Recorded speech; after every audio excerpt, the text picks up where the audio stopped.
ka-GPnatics. Nilantad po ng isang abogado, mga kababayan, ang lihim ng kampo ng mga Duterte. Particularly, etong si Sara, mga kababayan, kaya daw po sila nag-file, ang mga kaalyado nito, mga ka-GPnatics, ng TRO dahil sa ayaw daw nilang magsalita talaga etong si Madriaga. Mga kababayan, meron pa nga meron pa nga silang drama. Ano yung drama, GP? Sinasabi po di umano ni Sara Duterte sa kanya pong press con, hindi ko alam kung press con ba yon, mga kababayan. Basta may isang statement siyang binitawan at ang sinasabi niya, si Topacio daw, si Torion, mga kababayan, at yung iba pang mga abogado ay hindi daw po, mga kababayan, nakipag-usap sa kanya or hindi daw po siya in-inform na sila daw po ay magpapile ng TRO, mga kababayan, sa Supreme Court.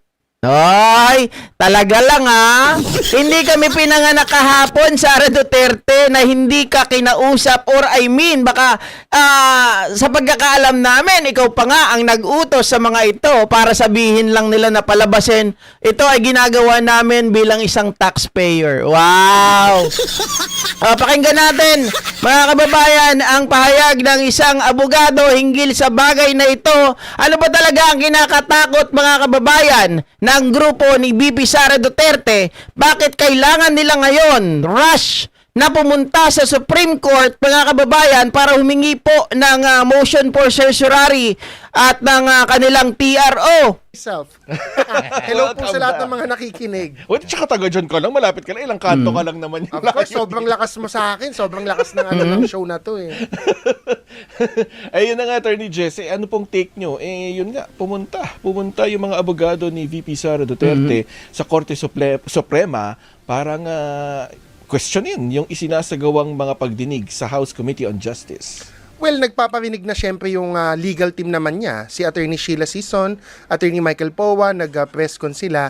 Kapag sinabi ng lawyer ni VP Sara na they perceive the proceedings as unconstitutional, automatic na yon. It doesn't take far for analysts like me or other lawyers to guess that they will file a case before the Supreme Court. Kasi pag sinabi mo unconstitutional tapos hindi ka magfa-file, mukha ka namang katawa-tawa, hindi mo i-questionin. Sa tingin mo, unconstitutional, hindi mo ipapatigil. That's one. Second, may track record na sila. Tumakbo sila sa Supreme Court last year. What will stop them from going to the Supreme Court this year?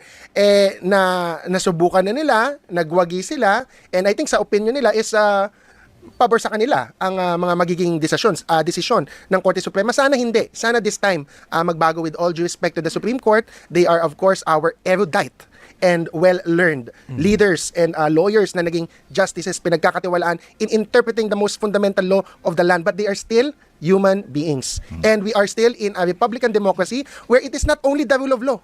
That is the most important. We have to remember, hindi lang po rule of law pinaka-importante sa bansang Pilipinas. We also live in a democracy. So ang Supreme Court, because they are not elected, because they are just appointed, they should be mindful of the democratic balance versus the rule of law, versus the Constitution, mandating by law that it is the House that has the exclusive power Sole to initiate power. all cases of impeachment. Yan ang kagandahan, Sandro, pag may kausap kang abogado.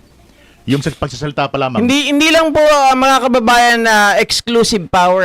Dagdagan natin, exclusive sole power. So, sila lang talaga, mga kababayan. May attachment na kaagad. Kahit wala pang dokumento. Kasi yung attachment, nakikita na sa dokumento. Oo, tsaka- Sabi ni Attorney Just, di ba? Alam na natin yung pagsasalita niya, alam na natin ang kasunod. Meaning, meron na attachment kaagad. Anyway. Anyway, May mga erudite pa. anyway. Hindi kasi tayo Hold on a second, guys. Ganito rin ba kayo sa ibang mga vlogger na yung inyong comment ay Tagalog and it translated to English?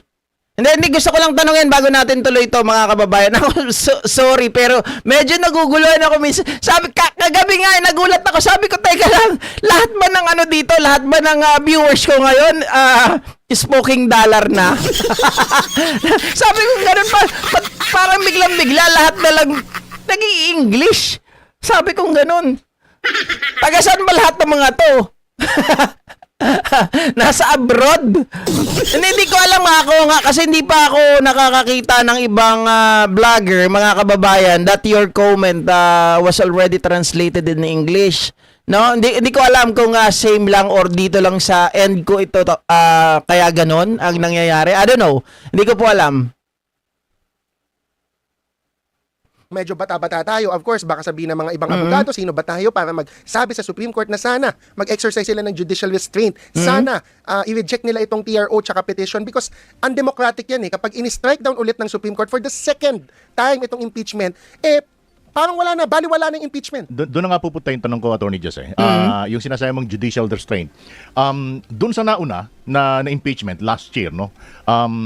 Lumalabas kasi doon nagkaroon ng judicial overreach. Ika nga, no? Ang Supreme Court. And yun ang consensus Yes. ng mga law professors, Yes. academics, and most experts. Of course, may mga lawyers who disagree with that, but they are the minority. Maliban doon sa judicial overreach na nakita sa Supreme Court, meron pang mga inutos Digaspi. sa Kongreso na ganito dapat ang ginagawa nyo. Kumbaga parang, ano ba yun?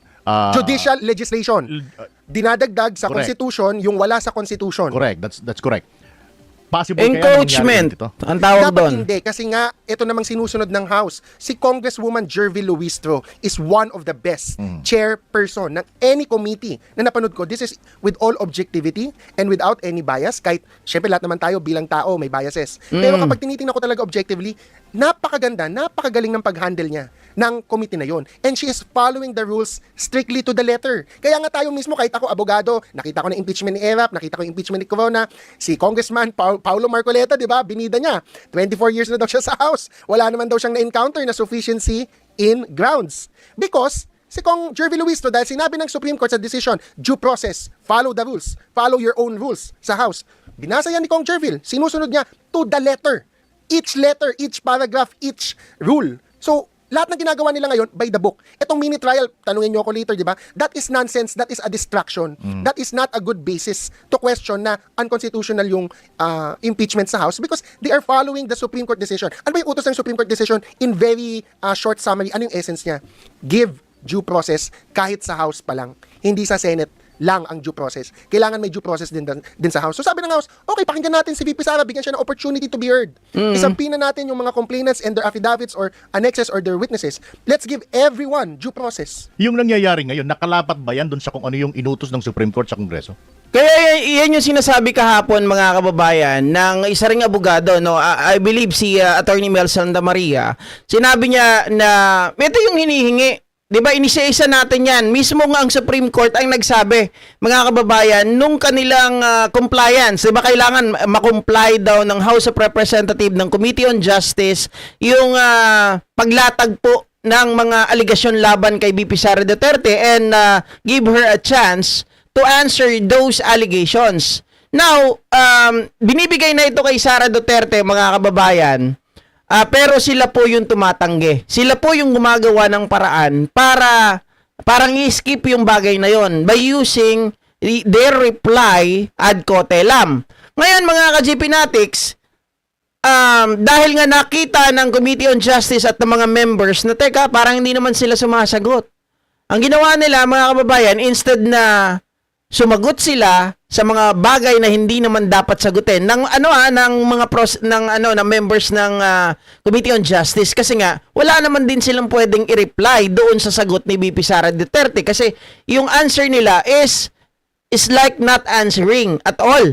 Mga kababayan, parang hindi sila nagde-deny, hindi rin sila nag-affirm.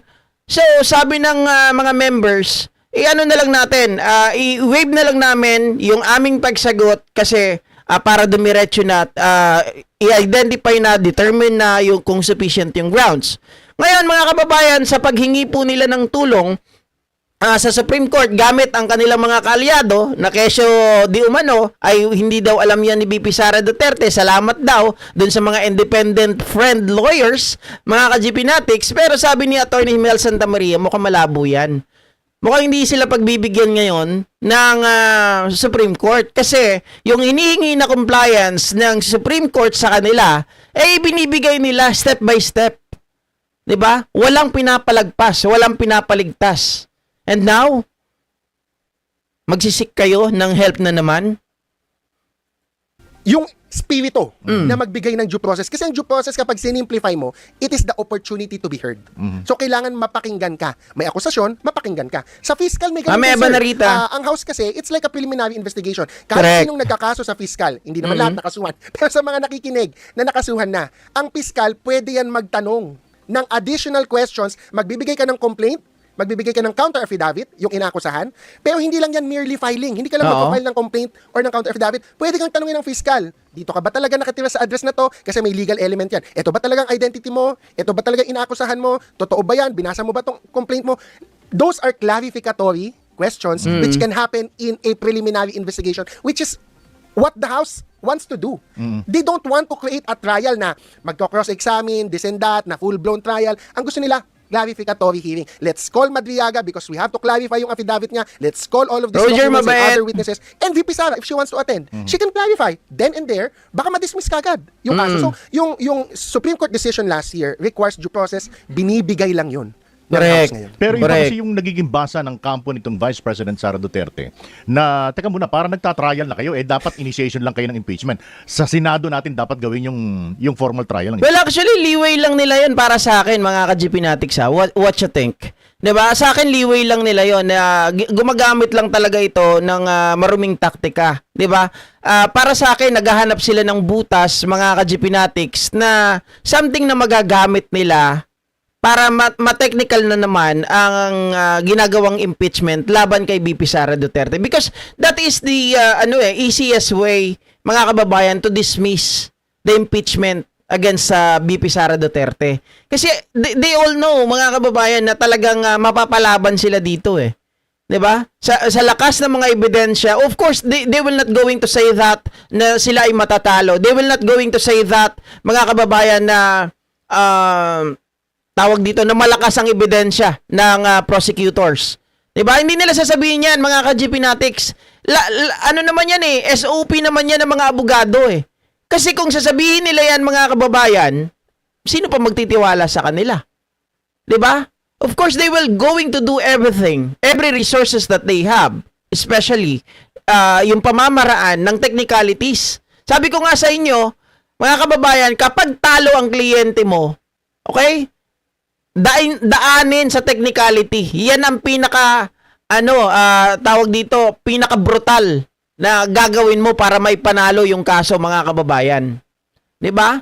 Yan naman yun eh. Sa totoo lang Salamat Sir Roger Mabait.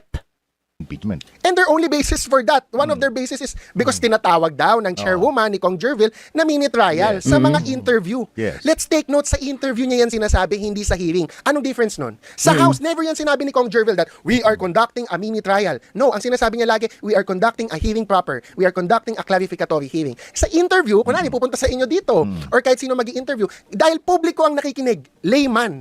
Di ba? Hindi naman mga- Okay. Now I understand, mga kababayan. Okay. Sa mga naguguluhan dyan, tama yung sinasabi ni Attorney Palsis.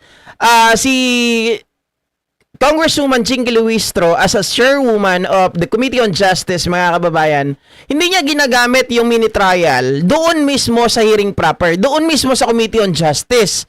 Okay? So, pag sa labas, ini-interview siya, ginagamit niya yung mini trial because in layman's term, para mas madali nating maunawaan, 'di ba? In layman's term, mga kababayan, ito ay katumbas ng tinatawag na preliminary investigation. 'Di ba? Clarificatory stage lamang ito. Hindi pa ito yung katulad ng full-blown trial. Which is, mga kababayan, ginagamit yan nung kampo ni BP Sara Duterte. And of course, alam natin, mga kababayan, kung lalapit sila sa Supreme Court at sasabihin nila walang jurisdiction ang Committee on Justice, House of Representatives to conduct a mini trial, pag nilagay nila yung mini trial doon, mga kababayan, simpleng sampal sa kanilang pagmumukayan. Bakit kanyo? Hindi naman yun ginamit, mga kababayan, doon mismo sa trial sa Committee on Justice, or doon sa pagdinig ng impeachment ni Sara Duterte. Ito ay ginamit outside. Ibig sabihin, mga kababayan, mga ka-GPnatics, ito ay pinapaliwanag lamang ng mas maayos para mas madaling maintindihan. Pero sa legality, hindi ito ginagamit doon sa Committee on Justice. abogado, hindi expert, hindi technical, gusto niya mas maintindihan. So, kung Correct. may full-blown trial na alam na halos ng lahat, pag nanonood ka ng teleserye, pag nanonood ka ng TV, makikita mo naman yun, yung trial talaga sa loob ng court. So, ano ba yung ginagawa naman sa House kung trial lang sa Senate? So, si Kong Jervil, gumamit siya ng word na mini trial na parang may two sides pa din, magtatanong lang, clarificatory questions. Yun yung gusto niyang iparating. And by the way, I have to clarify, gusto kong sisihin yung totoong dapat sisihin dito.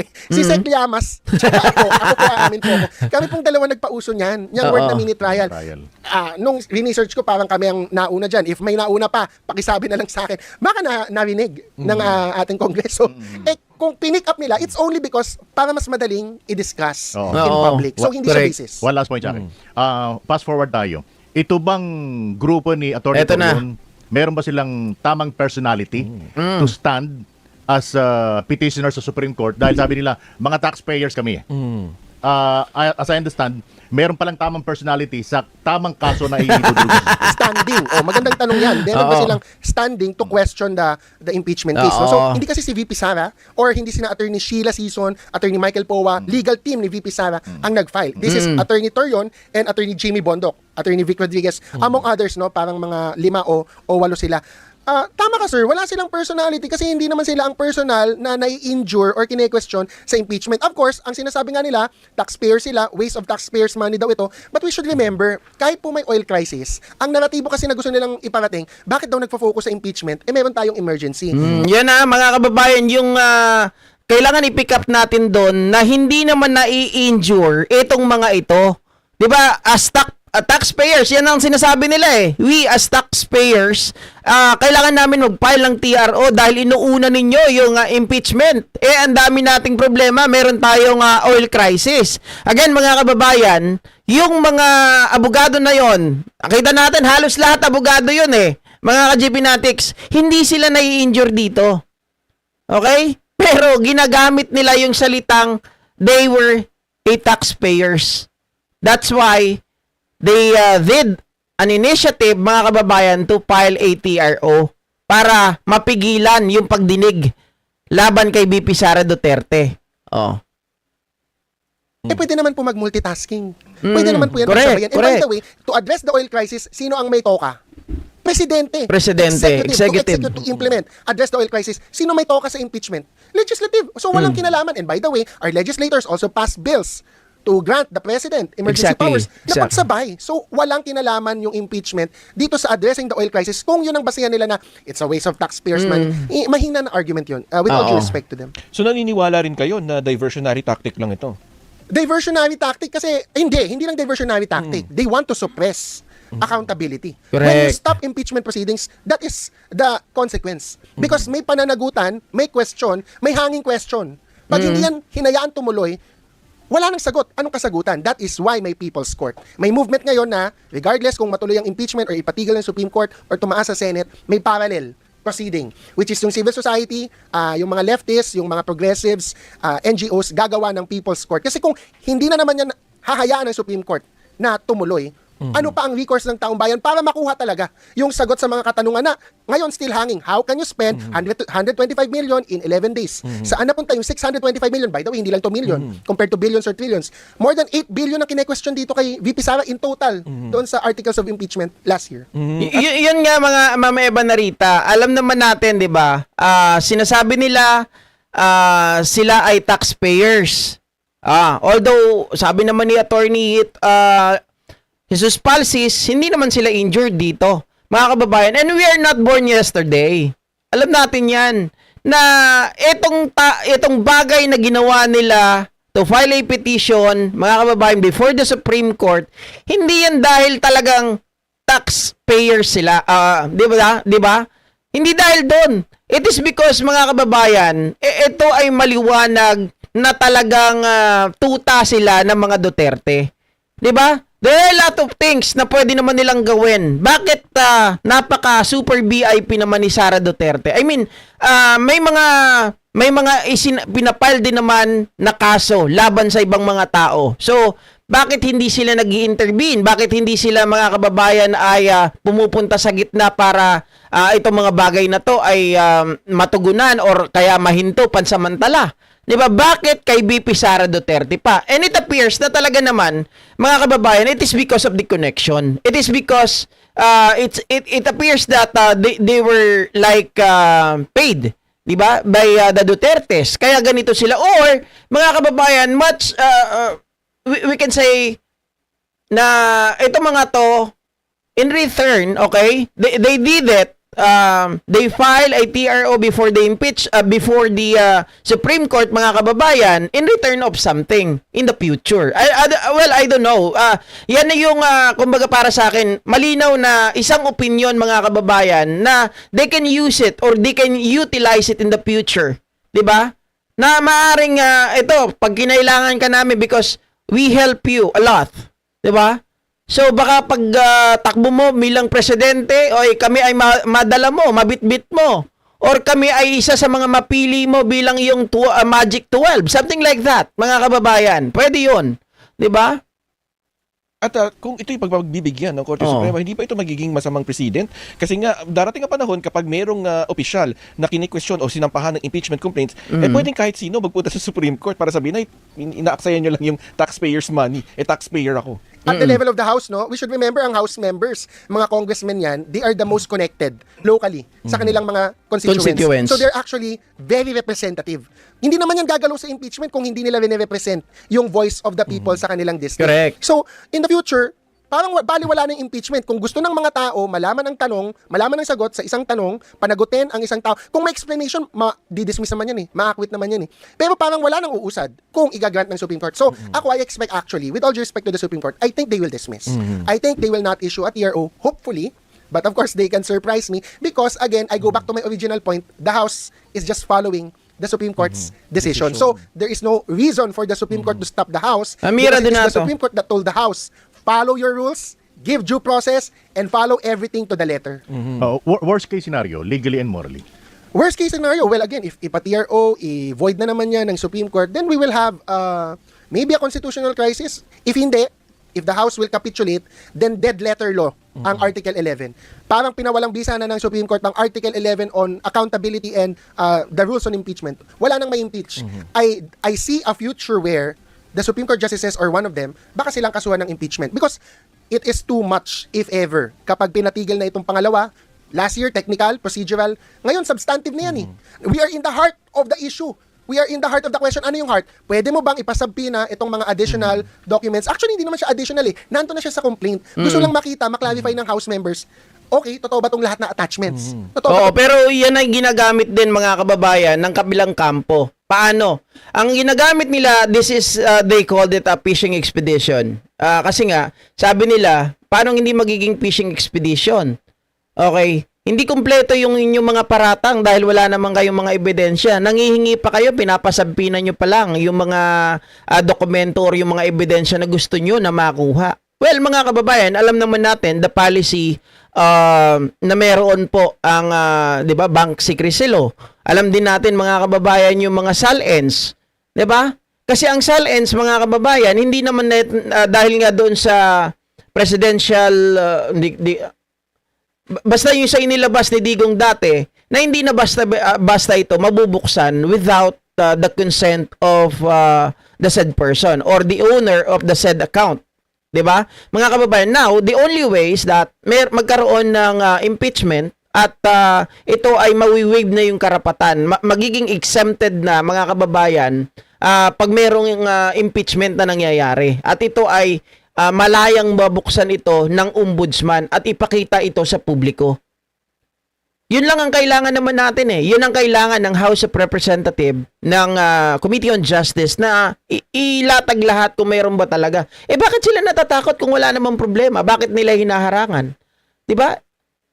Kung walang nangyaring tawag dito, mga kababayan, na corruption, bakit ka mahihiya? 'Di ba? Eh dapat nga isampal mo sa pagmumukha nila kung wala ka talagang ginawang masama eh. itong lahat ng witnesses? Unfortunately, Oo. baka walang maglakas loob kung sakali mga binabanggit ni Attorney Jess na may kakasuhang impeachment sa mga maestrado ng Korte Exactly, Suprema. exactly. Dito nga lang sa hindi taga Korte Suprema, nahihirapan eh. Ayun Oo. pa kayo mga taga Korte Suprema. Oo, kakasuhan mo. totoo yan, mga kababayan. Kapag ito, syempre, mga ka-GP Natics, ay hindi pa rin nangyari, no? ang mangyayari niyan, parang paulit-ulit magiging ano na to magiging precedent, 'di ba? Bad precedent. Kung bakit, mga kababayan, wala na tayong mapapanagot ng mga corrupt government officials kapag nagkataon, lalong-lalo na yung mga officials na nasa pwesto at talagang may kapangyarihan, like BP Sara Duterte, mga ka-GP Natics. Kapag gano'n na nangyari, gagawin at gagayahin lang to. Hindi na sila matatakot kasi nga alam nila kung paano po paglaruan ang batas. Hindi, tsaka sa dinami-dami ng nangyayari, sa dinami-dami ng mga puntong pinag-uusapan, Oo. di ba pag ikaw sinabihan ko, kukubuhan ng 100 ko, no? Ano gagawin mo? Di ba ipapakita mo yung wallet mo? Correct. Wala. Tingnan mo, wala Correct. kang 100 dito sa wallet mo Oo. Kung wala ka talagang ginagawa, Patutunayan bakit hindi mo mo. kayang buksan yung bank accounts mo? Or paano mo ginastos yung 100? Di ba? Ngayon, sabihin nila confidential funds, ibang issue. Malayo yung analogy. Hindi malayo yung analogy. Kasi si Mary Grace Piatos, unusual yung pseudonym. May mga red flags or indicators to say na even yung protocol sa paggastos ng confidential funds, kasi totoo naman, pwede ka naman gawa Oo. ng pseudonym eh. May Dapat, safeguard kasi normally, yan. Hindi talaga dapat natin malaman sino yung tao behind the pseudonym. Pero kapag red flag yan na ano yung ebidensya so far na nakita natin on Mary Grace Piatos? May dalawang pinirmahan si Mary Grace Piatos. Nag-sign siya ng signature. Pero magkaiba yung signature. Pwede ba yun? Isang tao, isang pseudonym, dalawang ibang signature, Ayun. tapos merong Kokoy Villamin. Apat. Red flag talaga yun, mga kababayan. Dalawang Mary Grace Piatos, magkaibang signature. So that's why binigyan po, mga kababayan, ng safeguard on how to use the confidential funds. 'Di ba? Ganyan yun eh. Yes, you can utilize the pseudonym, but of course, mga kababayan, meron dapat yan black and white records na kung saan nagpapatunay that this is the real name of that pseudonym. 'Di ba? Ganun lang yun kadali eh. Hindi kailangan na itong sila Robin Padilla sinasabi, confidential funds, confidential nga from the word itself, confidential, hindi dapat pinapakita, ulol. Ang pinirmahan niya. And yet, ano ba to? Iba-iba din ang signature. Parang gano'n. So, merong red flags. And then, yung ibang pangalan, puro food or puro chips, puro pagkain. Parang hindi gano'n ng pseudonym. Hey, mango. Ng mga totoong intelligence Oo. agents. Meron bang Piatos, Nova, Oishi, Miggy Mango? Parang duda yan. Ay, nako. Sila lang ang meron. Ano po Ay! yung inaasahan natin? Siyempre, lalo na Di ba? magkakaroon ng Sabi Holy nila, Break. Attorney Palsis, napakatalino daw ni BP Sara Duterte. Would you believe that she's the one who bring those names? Siya yung pumili, mga kababayan, siya yung nag-finalize ng mga pseudonyms na yon. Eh, napakatalino nga naman talaga. Di ba? Anak ng tinapao.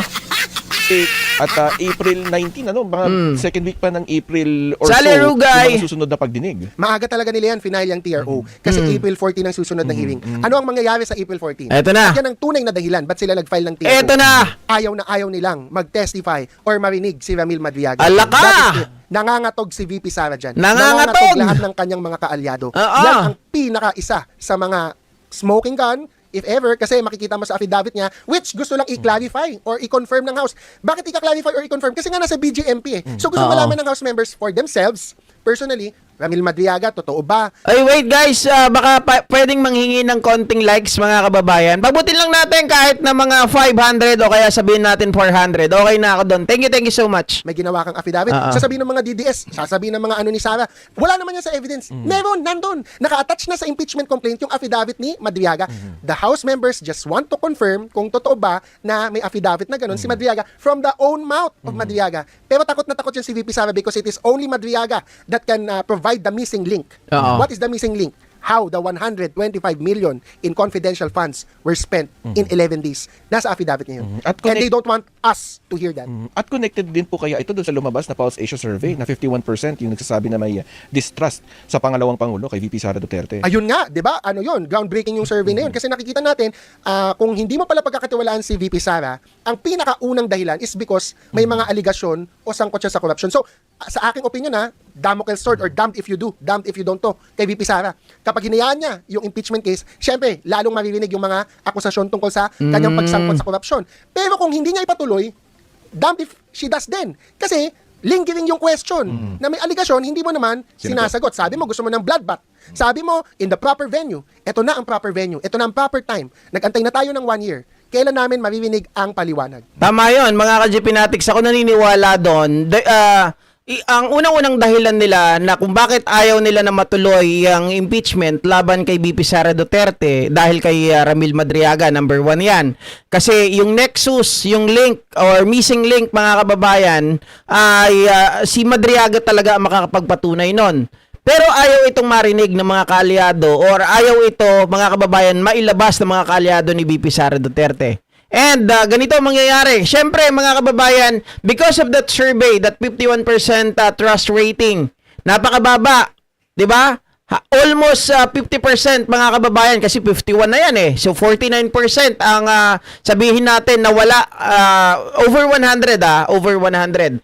49% ang hindi nagtitiwala kay BP Sara Duterte, mga ka-GP Natics. Ngayon, anong dahilan 'yan? Ang sinasabi dito ng mga kababayan natin, the reason why they don't trust BP Sara Duterte at all, it is because, mga kababayan, hanggang ngayon ay nagdadahilan pa rin si BP Sara Duterte not to answer.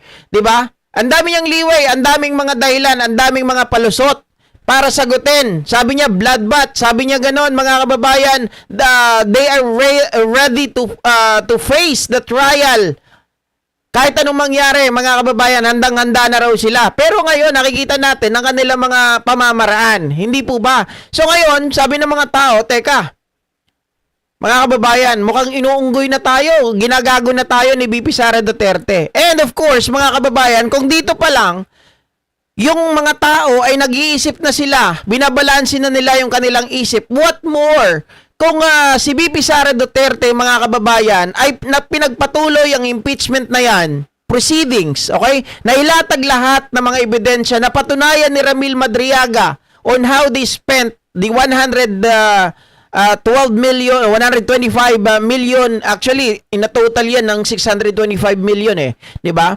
Pag yun ay napatunayan at talagang lumabas, mga kababayan, na hindi po na ayon or talagang sabihin, pag nanakaw, corruption, binulsa yung pera, mga ka-GP Natics, mas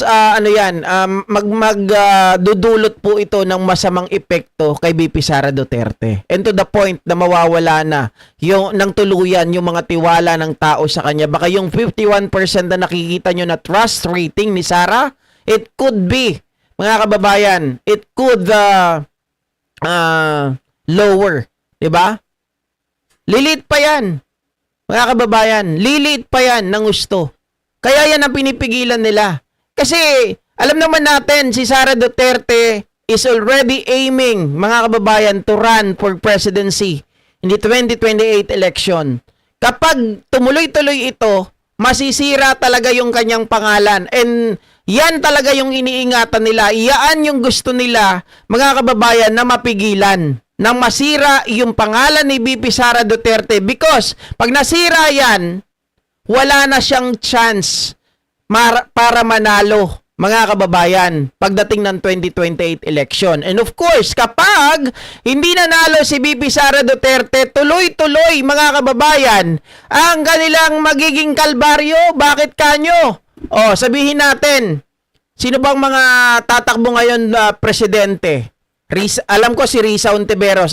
Hindi ko alam kung tatakbo si Lenny, pero sigurado ako si Risa Ontiveros kasi, mga kababayan, ito ay pinopromote na ng mga ibang mga vlogger, 'di ba? So Risa Ontiveros, alam natin Risa Ontiveros, mga kababayan, unang-unang kalaban ni BP Sara Duterte, galit na galit sa mga Duterte, galit na galit sa mga kampo ng mga Duterte at mga alay ng mga Duterte.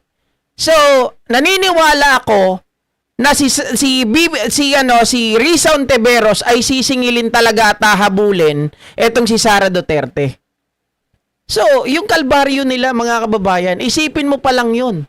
Kung ngayon, di ba, gusto nila talaga na pababain si Pangulong Bongbong Marcos para hindi po matuloy na lumabas lahat ng kanilang baho. Yung baho na yan, kapag hindi sila nakaapak sa pagiging presidente sa 2028, magpapatuloy yan. Magpapatuloy yan sa susunod na presidente, mga kababayan, na hindi nila kaalyado. Sigurado yan. Lalabas lahat ng baho at gagapang na rin, gugulong na rin ang mga criminal charges laban kay BP Sara Duterte at that time.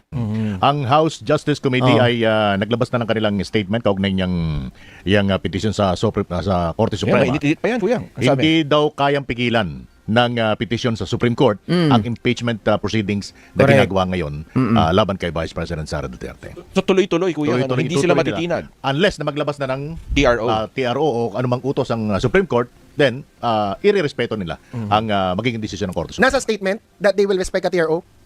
Nandito. Okay.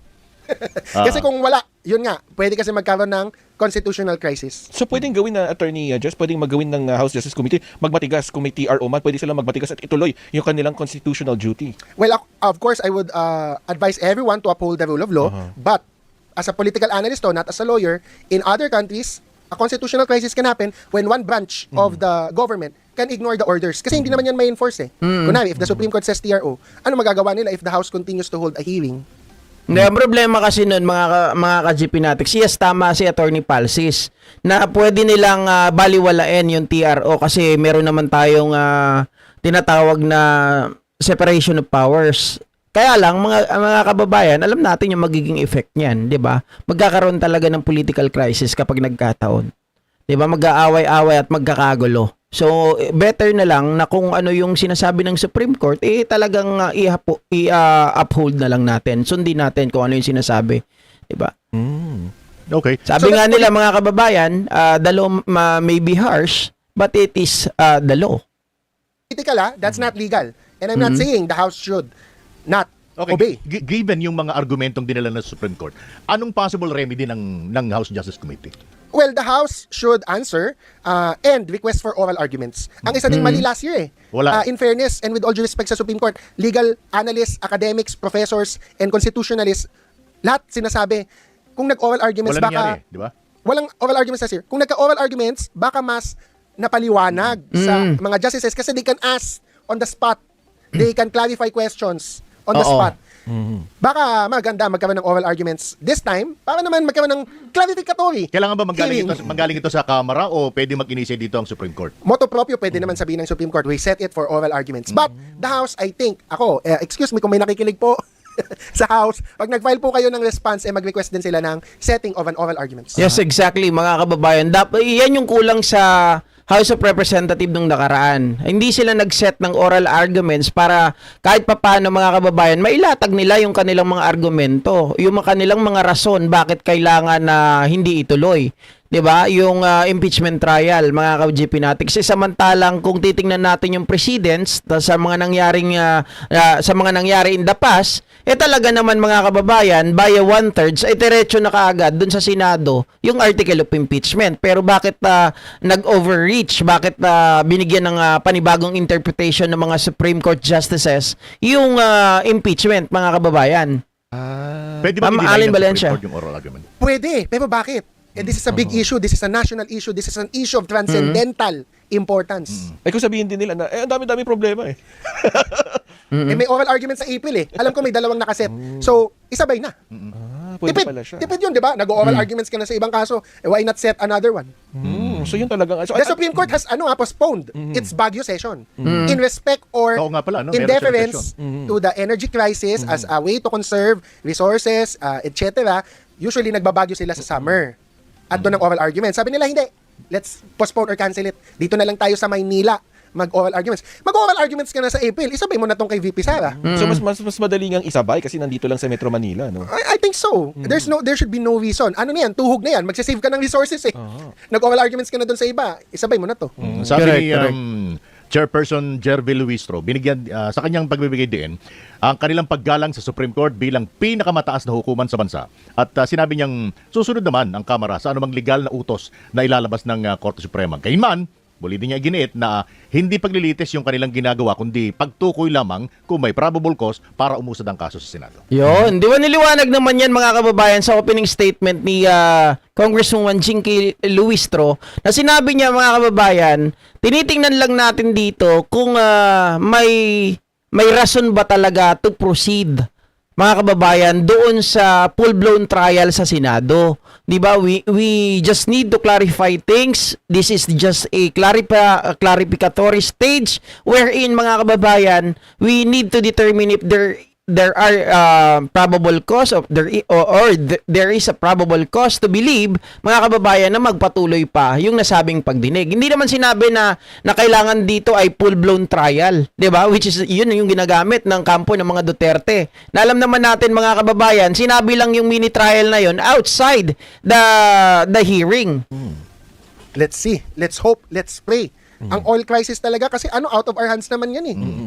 Only Trump and Israel can stop the oil crisis. So tayo, Sabi ni Sir Danny Taling, Sir GP, ask ko lang, in your own opinion, bakit may in favor pa rin kay Sara, though we all know those accusations are true? Again, mga kababayan, unang-una, syempre magkakaiba tayo ng talino, magkakaiba tayo ng utak, di ba? At syempre, magkakaiba tayo ng pinaniniwalaan. Yung tatlong bagay na yon. Magkakaiba tayo ng talino, magkakaiba tayo ng utak, magkakaiba tayo ng pinaniniwalaan. So therefore, mga kababayan, kaya nyo nang sagutin kung bakit may naniniwala pa rin kay VP Sara Duterte. O gusto nyo ba maging harsh pa ako, mga kababayan? Sir Danny Taling, ganito lang yan, to cut the story short. Para in layman's term, meron talagang mga bobo. Diba? Ganun lang yun eh. Ha? Sabi nga ni Salvador Panelo, mga kababayan, lahat daw ng bumuboto sa mga Duterte, yan daw yung mga walang utak. Si Salvador Panelo ang nagsabi niyan, ha? Hindi tayo, ginagaya lang natin, minimimik lang natin yon. So therefore, mga kababayan, lahat ng mga hindi bumoto kay Duterte o lahat ng ayaw kay Sara Duterte, may mga utak, may pinag-aralan. Yung mga wala, hindi kayang makipagbalitaktakan, mga kababayan, kung ano lang yung narinig nila sa mga DDS, yun lang yung pakikinggan nila. Sarado ang mga utak. Sana po nasagot ko ng maayos. Sir, although may pagka-stupido yung aking sagot, di ba? Parang, hindi, simple lang kasing sagutin yun eh. Yung utak lang ang pag-uusapan dyan. Yung utak, at syempre, yung pagiging panatiko, bulag na panatiko. Kaya hindi nila nakikita yung facts. 'Di ba? Sabi ni Ma'am Eva Narita, mga fanatics 'yon kasi dati din akong Duterte pero hindi ako nagdalawang isip para idispatcha ang Duterte. Kahit ako, Duterte supporter din. Meron pa akong wristband dito dati, mga kababayan. Kaya lang, nung panahon na sabi ko nga sa inyo, lumabas yung video na sinasabi niya na siya po, mga kababayan, ay nagtatanim ng ebidensya. Nakita ko minumura niya ang Diyos. Nakita ko yung ginagawa niyang pambabastos sa mga kababaihan, inihipuan, 'di ba, sa harap ng media, nilalantakan yung mga babae na parang wala na pong respeto. Mga kababayan, doon nawala yung paghanga ko kay Digong Duterte. Although, syempre, bilang isang presidente, hindi naman ako pwedeng maging open to public, mga kababayan, na ayaw ko siya. Kung pag may nag-uusap, deadma. Tungkol kay Duterte, kapag deadma lang lahat. Hindi ko na yun, dati, mga kababayan, tuwan-tuwa ako na pinag-uusapan siya, nakikisalamuha ako. Pero nung yun, mga nakita ko, kahit nung dumating yung 2022 election, nung sumama po ako na mag-content ng politics, mga kababayan, sabi ko, sasama ako dito para mapalitan na yung Duterte, mapalitan na ng Marcos. Although, may unit team dati, nagtiwala ako kay VP Sara Duterte kasi akala ko she is totally different, mga kababayan, to her dad. Diba? Ayun pala, mga ka-Gpnatics, mas malala pala sa kanyang tatay ang hamag. Kala ko matalino. Diba? Naging crush ko pa nga si VP Sara Duterte. Gustong-gusto ko yan, sinusundan ng panahon ng eleksyon. Lagi kaming tambay doon sa kanilang HQ. Yung isda, mga kababayan. Inday Sara Duterte ako. Yung kanilang HQ. Lagi kami nandun. Sabi ko, nung dumating na kinakalaban niya na yung mga Marcos, tapos nakita ko, aba, etong taong to hindi marunong sumagot pag sa mga biglaang interview. Kailangan lagi siyang mayroong advance. Sabi ko, abogado ba talaga to? Eh, mukhang abogaga lang eh. Diba, Tokis? Oh. Sabi ni Ma'am Eva, yes, same here. Marking ko ang pangmak niya sa Lord. Grabe, nagalit ko sa kanya. Oo, pero yung mga kasama ko sa trabaho, grabe. Mga kababayan, talagang dinidefend pa nila yan. Si Digong Duterte na tama naman yung sinasabi niya. Bakit nagpapa crucifix yung si Jesus Christ kung talaga siya ay anak ng Diyos. Ganon pa sila. Oo. Matalino naman sa pagnanakaw, sabi ni Joe Granada. Noon nag-aaway kami ng pinsang ko noon, ayaw ko ang Duterte simulat sa pulpa, sabi niya Amira Donato. Ay talaga. Pero kasalanan niya ni Amy, sa totoo lang. Pinaniwala tayo na maayos ang mga Duterte, di ba? I always had the impression that Sara is an idiotic moron, sabi ni Alberto Pascual. Grabe naman yun! Idiotic moron! Ang harsh. Grabe yun, Si Tokis, di ako nakilala kagabi eh. Sabi ni Nerd, cult na nga ang status nila, di pwede magkamali at magsinungaling ang puo nila. Nakita naman ng resulta kung ano ang ginawa niya. At saka guys, ito lang ang papansin ninyo. During the Duterte, yung matandang Digong, nakita natin ang effect nito sa mga kabataan. 'Di ba? Yung mga kabataan noon, palamura, 'di ba? Halos wala nang sabihin natin nagsisimba, wala nang paggalang sa Panginoong Diyos. Nung panahon na 'yon, although tayo magkakaiba tayo ng sabihin natin ng atin pong relihiyon. Pero again, mga kababayan, we have to respect, 'di ba? Others' religion. Hindi natin pwedeng mura-murahin ng Panginoong Diyos. Kita nyo ngayon, sa kanila bumabalik lahat ng karma. Sa lahat, mga ka-Jipinatics, gawin mo na ang lahat. Okay? Gawin mo na ang lahat. Siguro lahat ng... bahala kayo, pero opinion lang to Siguro lahat ng pagkakamali, sige, gawin nyo na lahat. Pero wag nyo nga hamakin ng Panginoong Diyos. Yung paghamak sa Panginoong Diyos, mga kababayan, parang ginawa nyo na lahat ng kasalanan ninyo. Yung murahin mo, yung imak mo, 'di ba? Yung maliitin mo, yung wala kang paggalang sa Panginoong Diyos. Napakatindi po niyan.